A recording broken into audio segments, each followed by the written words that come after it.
রোষের মুখে তৃণমূল। কোথাও তৃণমূল নেতাকে মার, যুব নেতাকে চড়থাপ্পড়। সল্টলেক শর্টসোনা থেকে হাওড়ার উলুবেড়িয়া দেখা গেল প্রায় একই ছবি।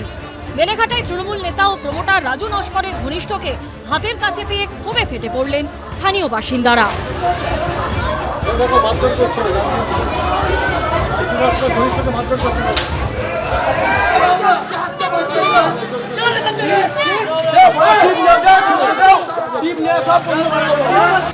দুদিন ধরে বেলেঘাটার প্রমোটার রাজু নস্করের তৈরি বেআইনি বহুতলগুলি ভাঙা হচ্ছে বুলডোজার দিয়ে।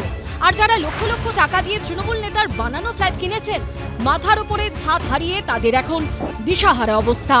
লক্ষ লক্ষ টাকা দিয়ে ফ্ল্যাট কিনেও মেলেনি আইনি নথি, হয়নি রেজিস্ট্রি ও মিউটেশন। হাতের কাছে প্রমোটার ঘনিষ্ঠকে পেয়ে তাই এভাবেই বেরিয়ে এলো ও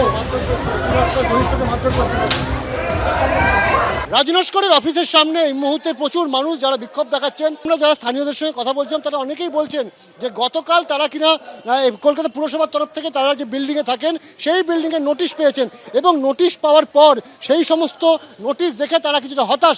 এটা হচ্ছে রাজু নস্করকে কাজ করে, লোককে মারধর করা থেকে শুরু করে সবকিছু এরা করে। দিনের পর জমি নিয়ে যায়, প্রত্যেকের জমি, আমাদের জমিও রাজু নস্কর। পুলিশের কাছে যাননি কেন? পুলিশে কোথায় যাবো, ওই তো পুলিশ। বেলেঘাটায় যখন এই ছবি, তখন সল্টলেকের সিএ মার্কেটে রাস্তার উপর বেধড়ক মার খেলেন তৃণমূল কাউন্সিলর ঘনিষ্ঠ নেতা।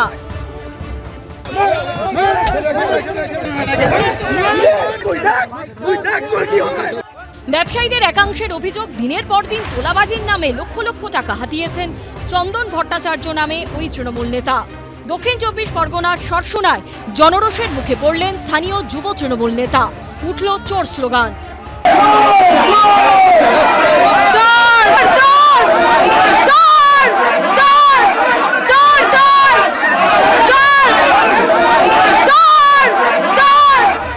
তোলাবাজি থেকে জমি জবরদখলের মতো অভিযোগে গ্রেপ্তার করা হয় যুব তৃণমূল নেতাকে।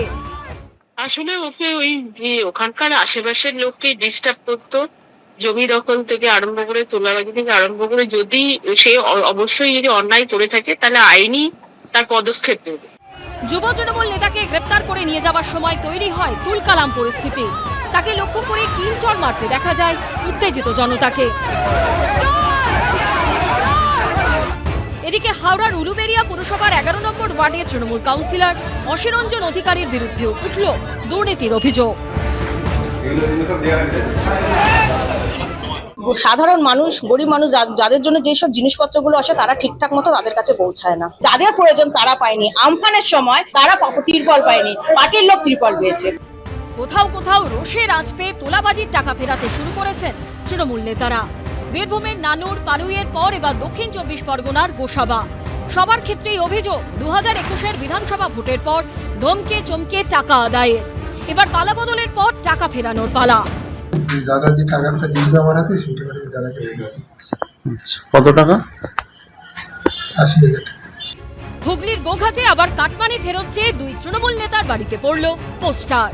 অন্যদিকে বেআইনি নির্মাণের অভিযোগে রবিবার তৃণমূল বিধায়ক জাভেদ খানের ছেলে ফৈয়াজ আহমেদ খানের দুটি ঠিকানায় চলে বুলডোজার। কসবার বিধায়ক জাভেদ খানের অফিসেও নোটিশ পাঠিয়েছে কলকাতা পুরসভা। অনির্বাণ বিশ্বাস, আবির দত্ত ও সুনীত হালদারের রিপোর্ট, এবিপি আনন্দ। এবিপি আনন্দ, এগিয়ে থাকে, এগিয়ে রাখে।